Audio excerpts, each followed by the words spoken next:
Hi everyone, my name is Chelsea. Welcome to Little Mountain Ranch. Welcome to my kitchen. I am very happy to have you here with me today. We have a huge preserving day here today, as well as a big harvest out on the garden that we need to get done because it is starting to get very warm. We're supposed to have a bit of a heat wave over the next week, and there's some things in the garden that must be picked now. I just went outside and harvested 18 or 19 cabbages, something like that. I wanted to get those out of the garden before it's got too warm today. So we're going to start with getting all of those cut up and put in some salt to extract some of the water, and then I'll share with you what I'm going to be making with those. I also have some raspberries that I'm going to make a raspberry pancake syrup with. I also have some cherries that I am going to be making a pie filling with. Before we get into all of the processing and the harvesting that we're going to do today, I wanted to share with you that my hardcover cookbook is now available for purchase on my website. I'll put a link down in the show notes for you below at the very top in case you are interested in purchasing it. I did share about this on the live that I did on Friday evening, but in case you missed that, I wanted to share it with you again today. And I want to show you a couple of things about it that I really love. The first is that I made sure that I did photos for all of the recipes so that you can see what everything is supposed to look like. This is my borscht. I love it so much. Borscht is one of my favorite soups. And you can also thank my mom for the large font. She said to make it as easy to read as possible so you don't have to pull out your reading glasses when you are using this cookbook. So there are, I think, somewhere around 50 recipes in this cookbook. I have an alphabeticalized index at the back to make it really easy to find your way around. So like I said, if you're interested in purchasing it, I'll put a link down for you in the show notes below. And I wanted to send out a huge thank you to each and every one of you who have already ordered my cookbook. I have been moved to tears more than once over this weekend with your kind comments about the cookbook and with how many orders came in for it. I'm so incredibly grateful. So thank you very, very much. So let's start with the raspberries, I think.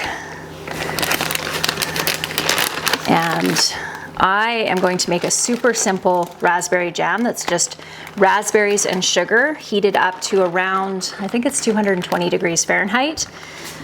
And once it hits that point, it will thicken on its own. So our raspberries in there, and we'll pull our canner off. I'm going to use my steam canner today. Steam canners are my way that I pretty much exclusively can anything that doesn't have to go through a pressure canner because it takes very little water. Let me show you if you're new to them. Only a couple of inches of water in the bottom so it doesn't heat up your house. And if you have a glass top stove like I do, it's not a lot of weight, so you don't have to worry about your stovetop cracking as much as you might need to with a larger canner. The top of the lid has a gauge, and depending on your elevation, you just wait until the gauge hits that color and set your processing time at that point. So it's way faster, in my opinion, than water bath canning and just easier all the way around. You can probably hear my freeze dryer downstairs running its venting stage. It's very noisy. Just this stage is very noisy. The rest of the time it kind of sounds a little bit like a dryer going on in the background. What I am doing is in exactly the same way that I cut up my cabbage for my sauerkraut, which I'll show you. I'm going to be able to open up a jar and give it a try today because today is day 7, is we're just cutting it in half, the cabbage, coring it, and then I am going to cut the half and half into a quarter and then just slice it finely this way. And this is going to be for my canned coleslaw, probably for some more sauerkraut. I'm going to make a different kind of slaw using onions and carrots and red pepper as well. So we're just going to get all of the cabbage, or as much of the cabbage, prepped as we can, put some salt on it and leave it for a couple hours just to help some of the water extract out of it. That's not a necessary step, but it does make for a little bit of a crispier canned product. So I'm going to do that.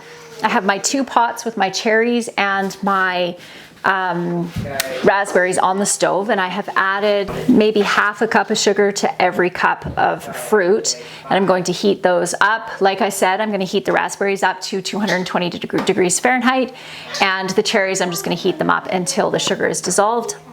And then I'll show you how I'm going to can those up. I'm going to use pint jars. I don't use pint jars for very much in my pantry. Generally, I use quarts.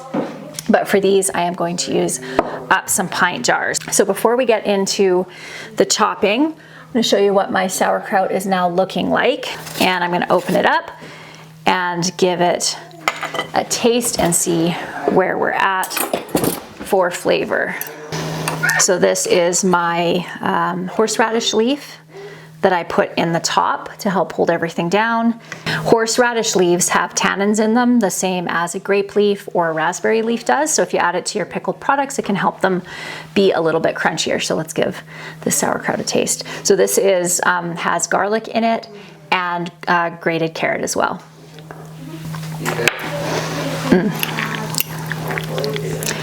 That is perfect sauerkraut. All I'm going to do now is lid up my kraut and pop it into the back of my fridge and store it there. I mentioned this before, but not a lot of people in my house like sauerkraut. I think only 3 of us do actually. So I don't need to do a ton of it to have enough to last me the whole year. I'll probably do a couple more. In case anyone's curious, these are called pickle pipes and little glass pickle pucks. I can't remember what the brand name is of these, but I'll put a link for you down in the show notes for you if you're interested. But if you don't have something like this, you can cover your sauerkraut up with a cloth and an elastic band, and I did that for a long time. I did do a video walking you through making sauerkraut, so I'll put a link for that one as well. We are going to get all of this chopping done of all of these cabbages, and we'll be back with you to put everything all together.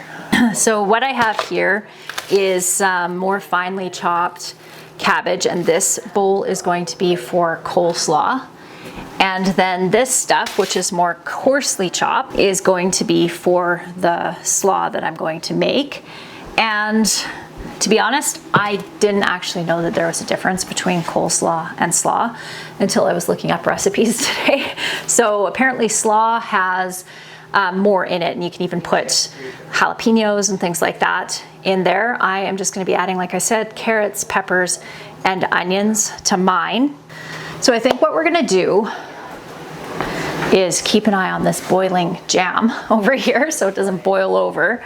So I'm going to use my candy thermometer, and 220 is just under the softball stage. So I'm just going to check my temperature here and see if my jam is ready. Not yet, but my cherries are ready to jar up. We have a couple of clean jars here, and now we're going to jar up our cherries in syrup. So all I'm going to do is, when I am going to make whatever I want to make with these, I will add my cornstarch in at that point. I love the smell of sour cherries so much. Where we live, we can't grow sweet cherries, so it's a good thing I like sour cherries as much as I do. So I'm just going to wash the rims of my jars, get all the stickiness off so that my lids seal.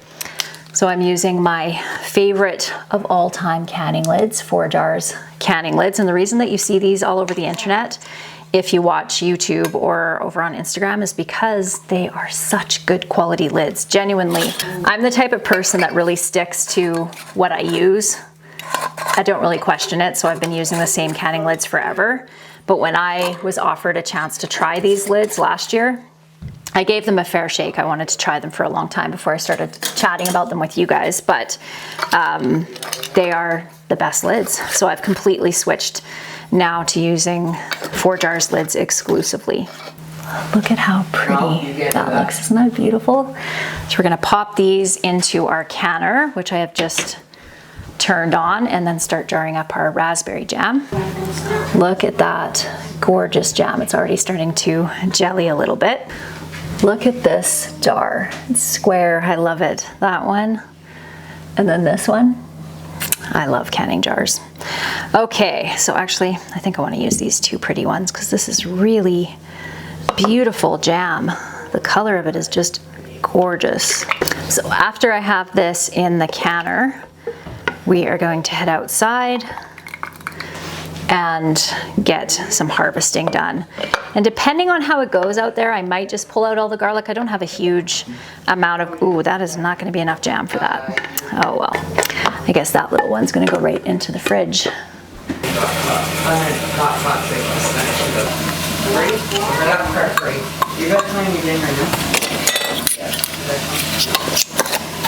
These were the cards that I laid out. Look at that. A lot of people don't like their seeds in their raspberry jam, but I don't mind it. You can use a food mill on the finest setting to remove a lot of the seeds, but like I said, I don't mind them. My daughter is our resident pickled carrot canner. She loves to can pickled carrots, and last year was her first year doing it entirely on her own. So our carrots are just about ready to pick. So she is excited to get going, and she's going to branch out this year and also do some cowboy candy and a few other things. Oh, look at my honeybees. You see all my honeybees on these? Oh, that makes me happy. There's one of them. She's beautiful. So all worker bees in a hive are actually female. For those of you that are new to honeybees, that's why whenever I see my bees, I always say, hi girls. Oh, I had a whole bunch of stuff that I wanted to show you that I did in the garden over the past little bit. In looking at my garlic, I definitely think I'm going to pull it. I like to wait until there's 3 or 4 dead leaves, and we're at 3 here, but the top ones are dying off too, so I think we will get the garlic pulled out. I only have this bed right here, and then this little bed right over up until here. So it shouldn't take too long, but I did want to show you a couple of things that I did get to in the garden over the last little bit. My goodness, it is a warm one today. Oh, this is great. Okay, let's see what we got done in here. We have lots of beautiful tomatoes coming on.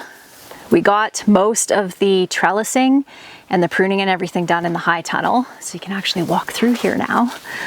All the way along here is done. And over here, ta-da! So this was the row that you could not even walk through a couple of days ago.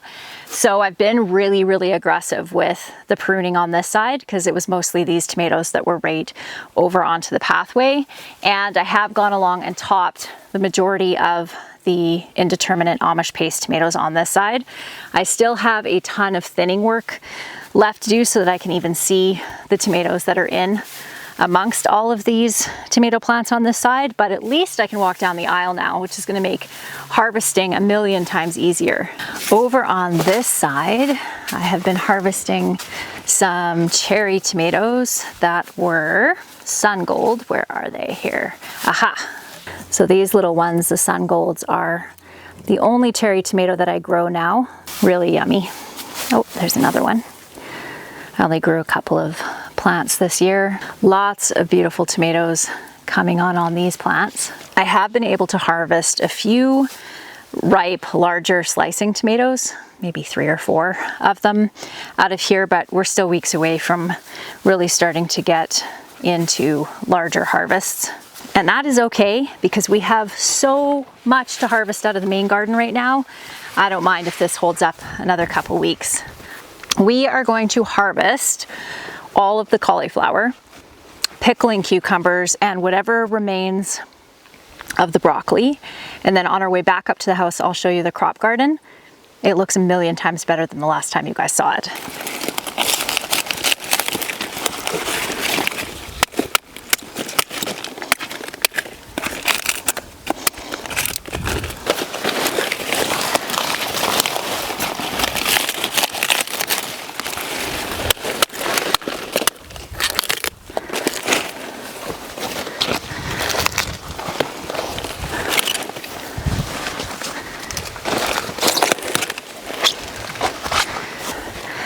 I checked the weather forecast and we are supposed to have some rain, so I'm definitely going to pull out all the garlic. It's better to pick your garlic when the ground is dry.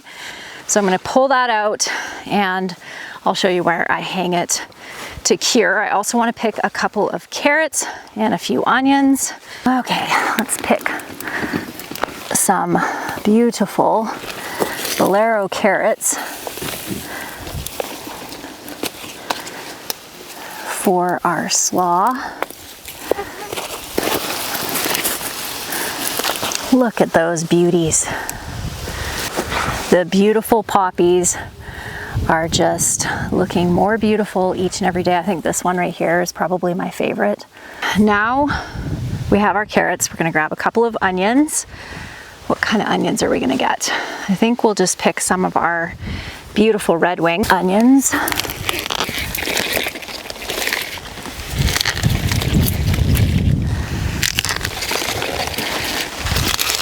Imagine 4 will probably be sufficient. So beautiful.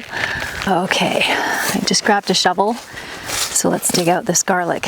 I don't expect this to be a fabulous garlic year because if you'll remember, I moved my garlic. My garlic was in this row right here, but we tilled our garden this year.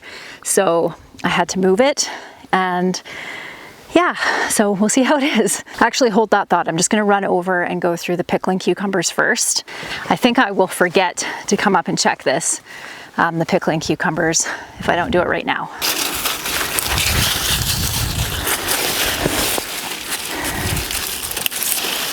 Definitely starting to come on. That's exciting.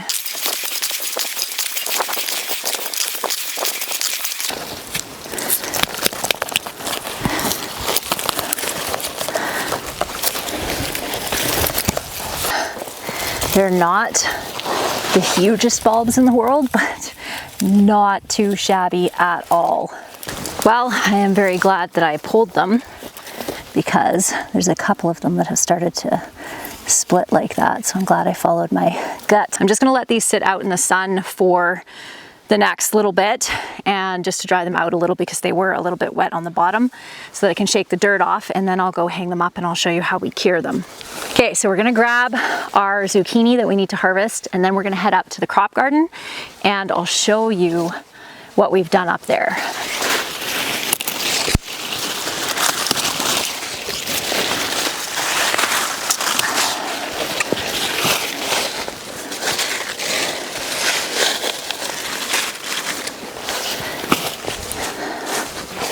Look at that beauty.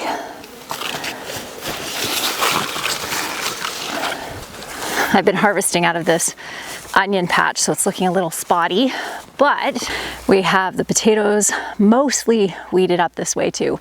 So that'll be it for this garden. We're not gonna touch it again, but it looks 1,000 times better than it did when it was just basically a weed garden. Look at all this gorgeous produce. Wow. I very much overheated myself outside, so I took a little bit of a rest, cooled myself down, and now I am ready to get to work.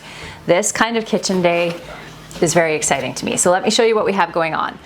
We have 3 trays of frozen raspberries that are just about to go down into the freeze dryer. I have our cabbage that we have sitting here.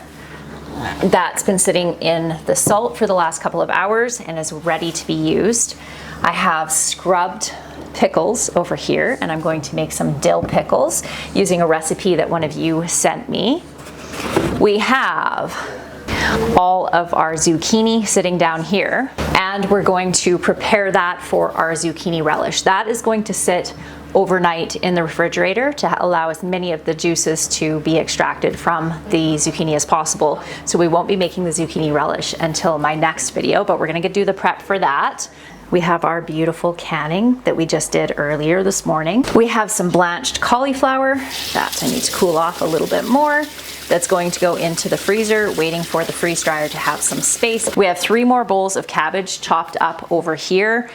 We also have some beautiful chopped onion that we're going to add into our coleslaw, the gorgeous carrots that we picked outside. So now I'm just going to run some of these vegetables through the food processor. So the carrots, I am going to get processed up and throw them in with our slaw that we're going to make. We're going to throw, excuse me, we're going to throw our onions in here as well. I'm going to throw half in to each bowl. You can do this with just carrots and the cabbage. You don't have to add all this other stuff to it, but I decided I would make it a little bit more flavorful this year. So we've added our onions in there. And then I am going to make 2 large pots of brine on the stove. One that's going to be a sweetened brine that we're going to use for this one, for the coleslaw. And then one that's going to be just a vinegar water brine that we're going to use for our dill pickles. We do need to take another quick run out to the garden to pick the dill out in the garden, and also to bring all that garlic up as well. Oh, you know what we're going to do? Is throw some garlic in with our dill pickles. That will be fantastic. So first, let's get these guys down into the freeze dryer. A little bit of a change of plans. It turns out that I never actually bought a new food processor when my last one broke last summer, and I thought that I did, but I didn't. So we are going to be hand grating all of our carrots and all of our zucchini. So most of these zucchinis are a good enough size. I'm not going to worry about taking the seeds out. Maybe this one. We'll check inside and see how it looks. If your zucchini get a little bit larger like this, you can just scoop out the seeds. So now we'll cut these like so and get these grated up. This recipe was sent to me by Nancy, and this is Grandpa Rugner's dill pickles, and this is a very, very old recipe. Apparently he is 91 years old now, and this is his recipe. So we are going to use 2.5 quarts of water, 1.5 quarts, so half vinegar, half water. It's a very common ratio for pickles. But we're going to use apple cider vinegar for our dill pickles instead of regular pickling vinegar. So I am going to double that, because I probably have, maybe not. Well, I'll double it anyway. And then any extra brine, if you make your brine and you don't actually put your vegetables in your brine, but you leave it separate, you can actually jar it up, put it in the fridge, and use it again the next time that you need it. And this works really well, especially when you're growing your own pickling cucumbers, because you'll often be harvesting them every day. And like I've mentioned a few times, it's better to process them the day that you harvest them for the crispest, most crisp pickles. So having some brine set aside already ready to go in the fridge that you just have to heat up is really great. So I am using some apple cider vinegar here, and then I am going to add some dill and some garlic, and that's it. Really super simple. And then let me see here. Our brine for our slaw is going to be similar to this, with the addition of adding some sugar for a little bit of sweetening to it. I think that's really important, otherwise it is just way too vinegary. We're going to add some celery salt and some mustard seed as well. And I think I'm going to do a mix of apple cider vinegar and regular vinegar with this one. We have a bunch of chopped red pepper here that we're also going to add to our slaw. I'm using some pickling vinegar. This is 7% acidity, whatever vinegar you're using. Make sure that it is over 5% in order to be safe for canning. Have you guys, I'm sure you have, been paying attention to food prices?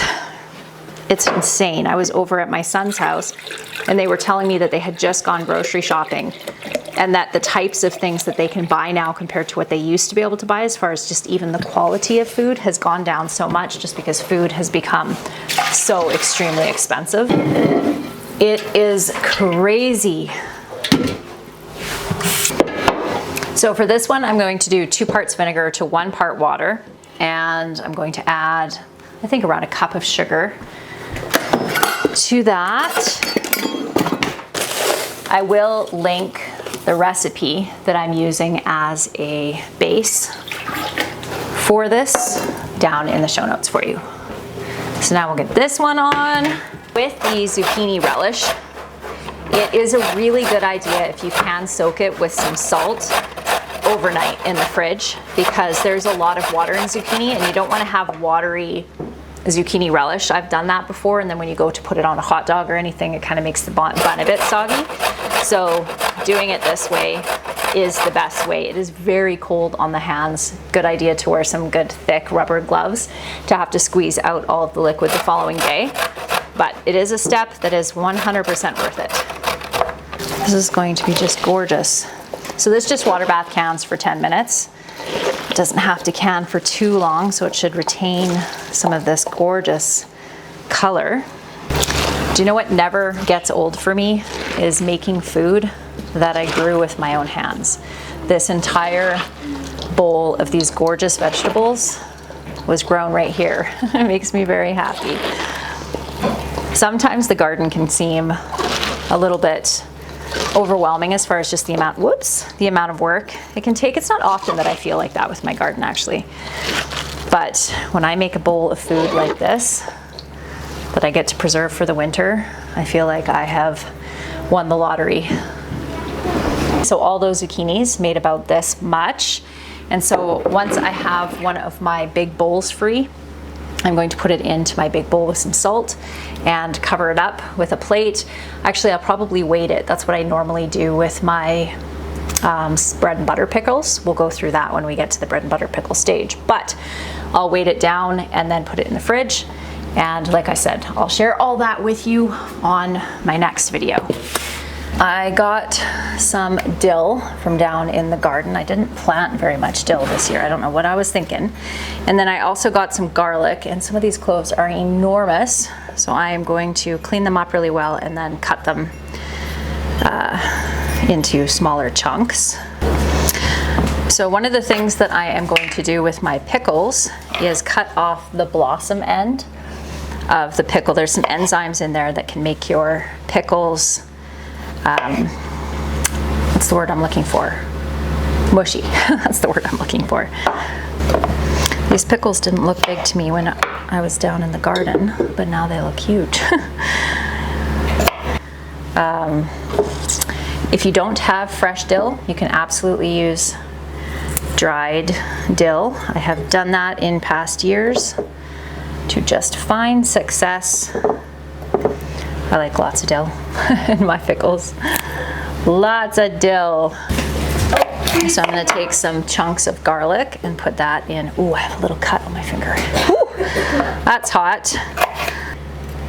This recipe, so the traditional recipe that was shared with me, says to leave your pickles once you've added your hot brine, not to water bath can them, and to leave them sitting on the counter for 24 hours. And due to the fact that there is a very high vinegar content in these pickles, I'm sure that that's perfectly safe to do. I am going to water bath can them for 10 minutes, just because that's sort of the standard for that, for pickles.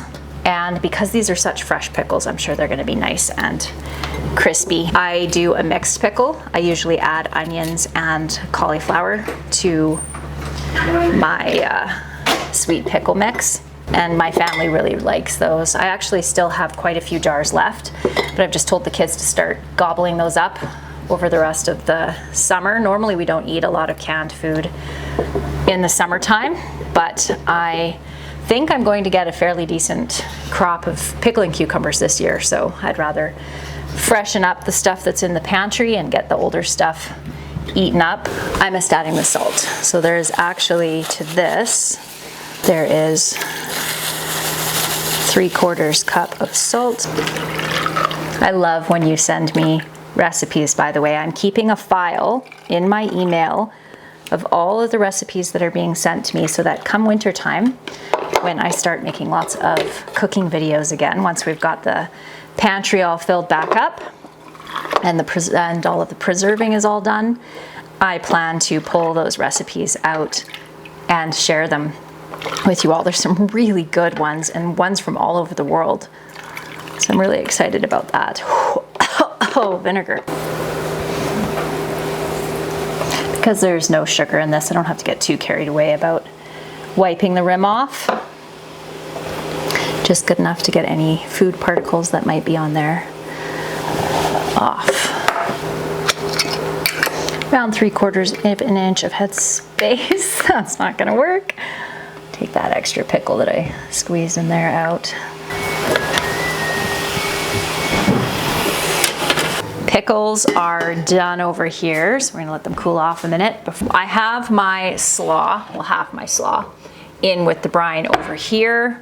I am just going to pop it over onto the stove and get it nice and hot so that I can hot pack these jars So I put the celery seed into the brine, and I'm not going to add the mustard seed into each jar. So just a few mustard seeds, maybe a 1/4 teaspoon in each jar. So what we do with this is when we take it out of the jar, we actually drain off a lot of the brine and then mix mayonnaise into it and eat it just like a salad. It's also really good on like a pork taco, anything like that. It would be really delicious on. It's really crunchy and flavorful.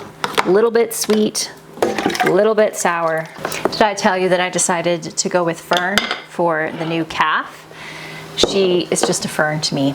She looks like one, and I am reading Charlotte's Web to my 7-year-old right now, and it's giving me all the nostalgic vibes of my childhood, so I have decided to call her Fern, and it really suits her.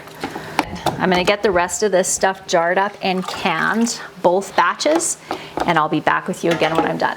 Well, hello again, my friends. We are now on to day 2 of this video, as seems to happen quite frequently with my videos.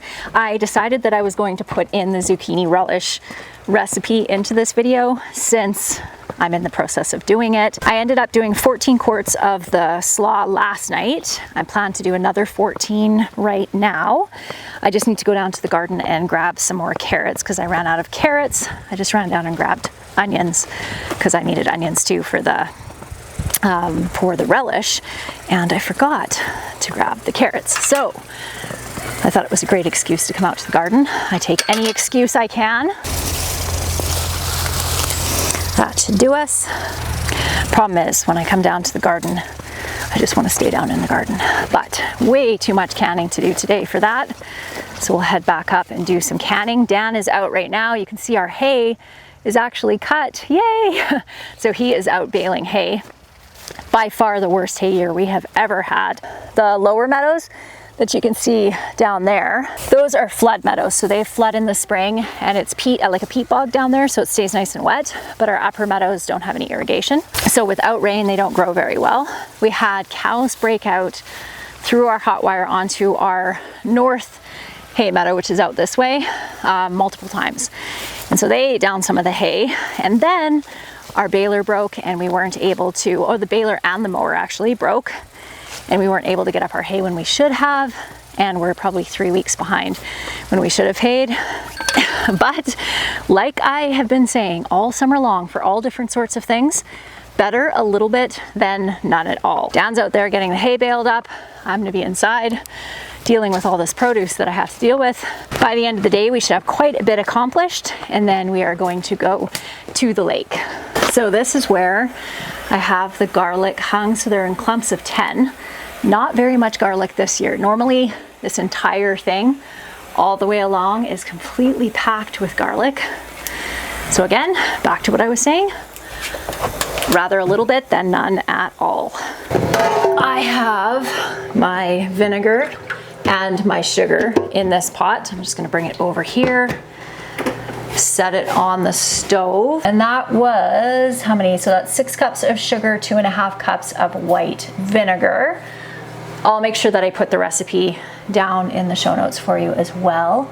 So we have 12 cups of shredded zucchini, 4 cups of chopped onion, which I'm gonna add right now.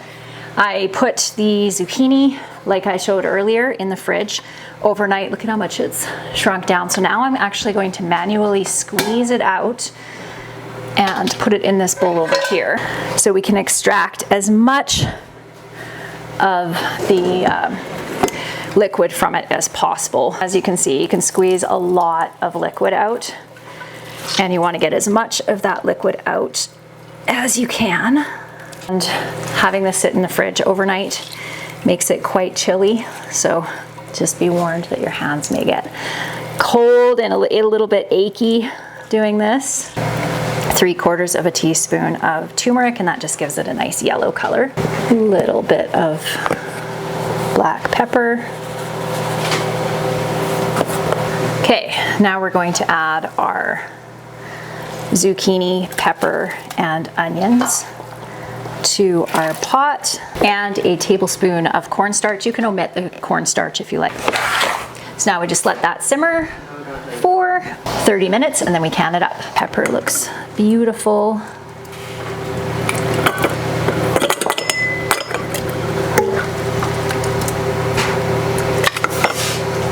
So I just have to process these for 10 minutes because it's already cooked and nice and hot. Okay, so this batch I'm gonna put into the canner next, and I'll be back with you when we are all finished the rest of our canning for the day. We are back at it. I am just jarring up my freeze-dried raspberries that I just took out of the freeze dryer. And aren't those gorgeous? They're so beautiful.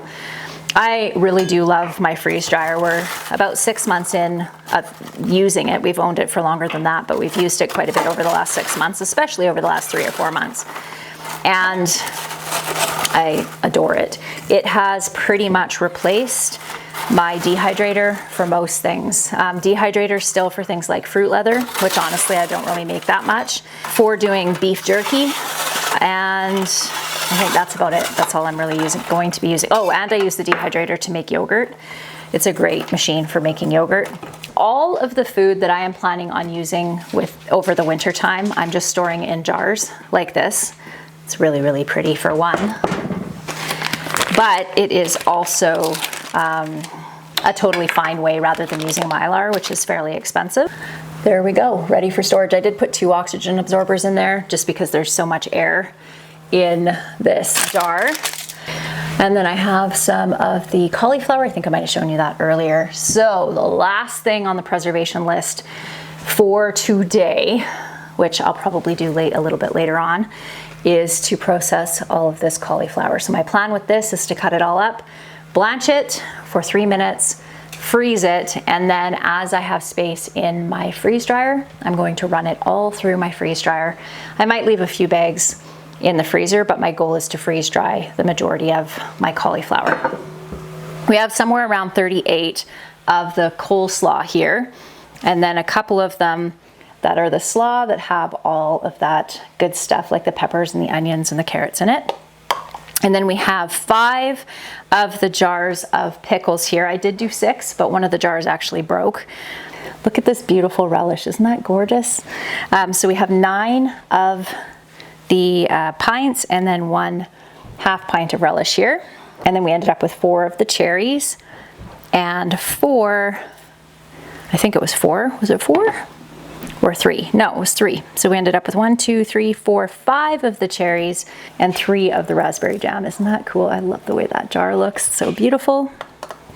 So I would consider that a fairly successful couple of days canning. Happy to have all that coleslaw done. 4 cabbages, maybe 5 cabbages left to process. I haven't decided what I'm going to do with those yet, so they're down in my fridge downstairs. All right, friends, that is it for me today. I hope that you enjoyed today's video, and I look forward to seeing you next time. Bye.